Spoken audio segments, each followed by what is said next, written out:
All right, now we're doing the mudroom. Obviously a different tile. This tile's from Spain. According to Rich, it's artesian, like the water or the artisan. I'm sorry. Artesian is a well in Olympia, Washington, where we make beer, Rainier beer. Yeah, this is artisan. Yeah, sorry. I'm glad he's here to correct me. And that's the tile. Handmade artisan. It's handmade. Ooh. And it's glazed and it's got an irregular edge. And the neat thing is Todd, the tile man, noticed that the first die lot or whatever it was wrong. He had to tear off half a dozen tiles.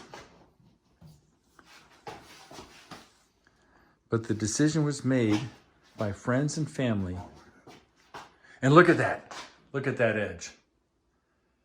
My God, man. Wow. Just make it pretty, Todd. Just make it pretty.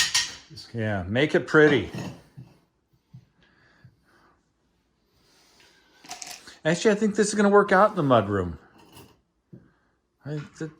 Yeah. So many people come over and go, you need to tile the mudroom. Okay. Oh, yeah. Looking good. Okay. Nice fit. Gee. Yep.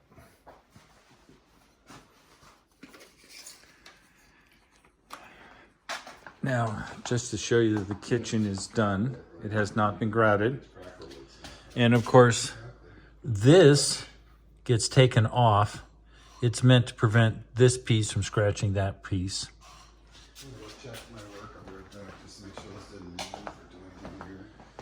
So as you can tell, the sun's come out, so the whole lighting has changed.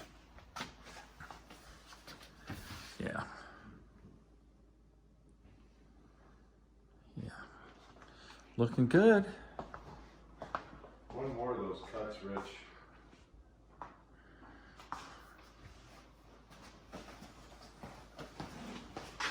Yeah, it was cloudy this morning. Now the sun has come out. So obviously there's a different color spectrum. We went with the dark ones here because, like I said before, we thought it went better with the appliances. And then we're choosing this lighter colored tile because this is a mudroom. It's a dark room. Well, it looks good.